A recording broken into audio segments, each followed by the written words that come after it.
Hey guys, I just want to say in good faith, I am literally standing next to the cat's shit box. So obviously this means something to me. So I wanted to review Jessica Jones, the entire series on Netflix. If you haven't seen it, don't watch this. Just don't.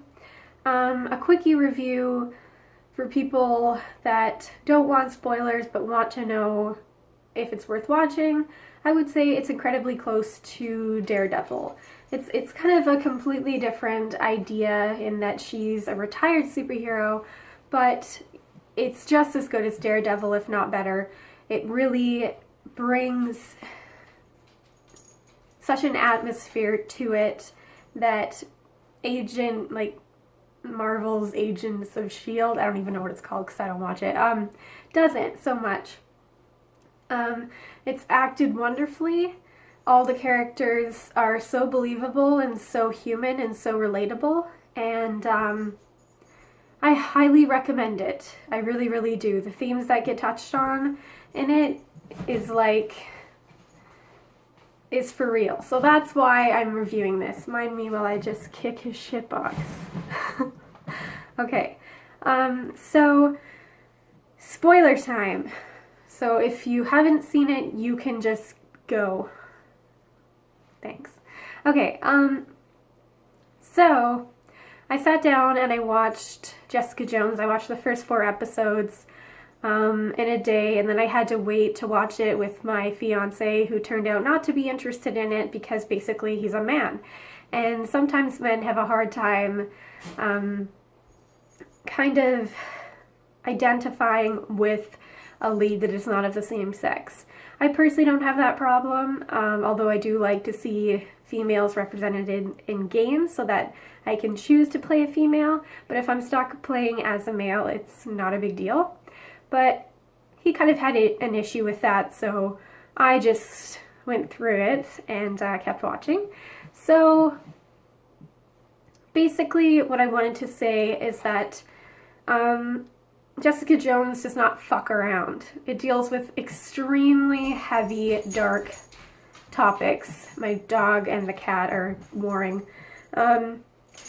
It essentially, the main villain, Kilgrave, is a rapist. In the sense of being a rapist physically, but also being a mental rapist, because he can read minds.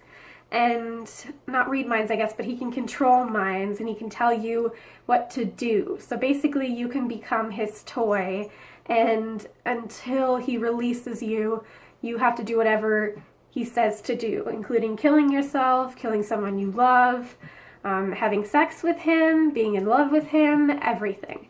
So this guy is, in my opinion, the most powerful villain that we've seen so far in the Marvel Universe. And a heavy villain. So basically, he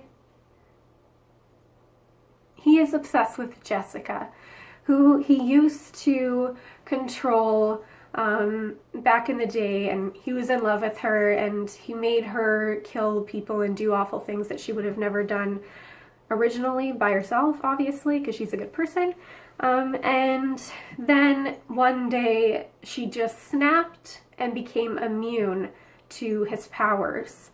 So basically, he knows this. He can tell that she is not affected by his powers, but that makes him want her even more, because essentially it's the thing where he was rejected and he felt entitled to her, which is a very heavy topic for any TV show to ever cover. And maybe it wasn't intentional. I prefer to believe that it was intentional. And I've experienced that myself. So it's something that tons of women deal with, and a lot of men as well. And whatever in the spectrum, trans, everyone experiences that.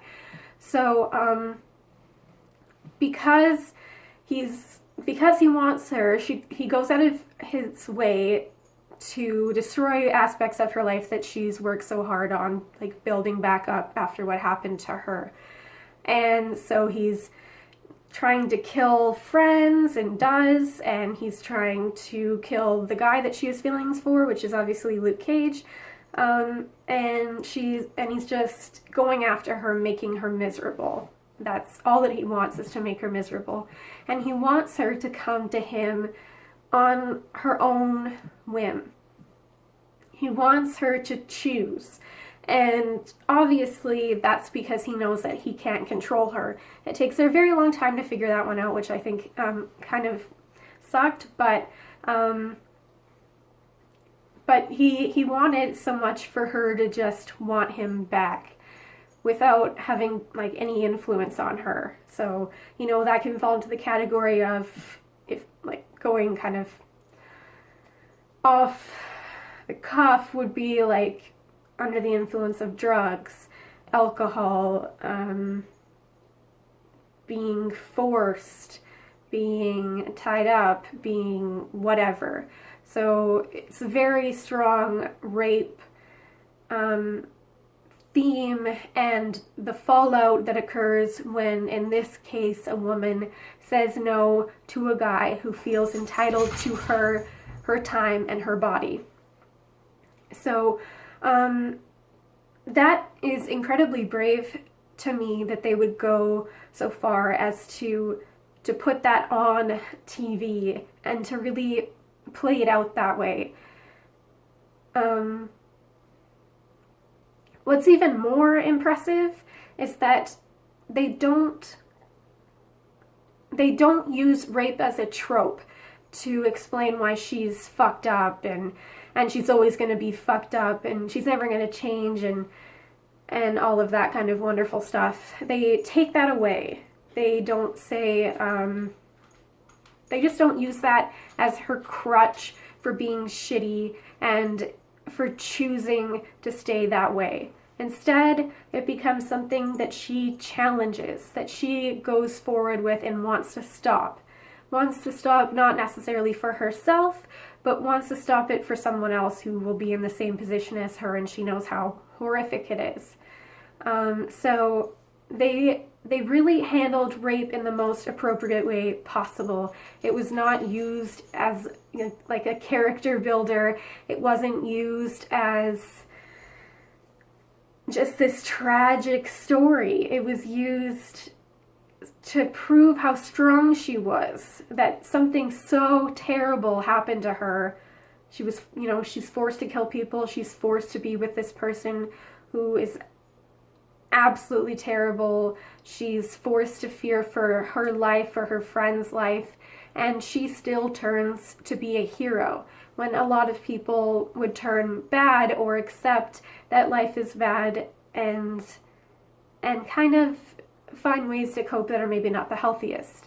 Which, you know, mind you, she drinks, but I see that kind of stopping down the line when things have calmed down a bit. So there are just so many things that they touch on in this series that has never been touched on before on TV in a way that is so delicate and so thoughtful towards victims of sexual violence, stalking, you know, extortion, everything. And also it does deliver. It's not like she's perfectly fine because of what happened, but she wants to get through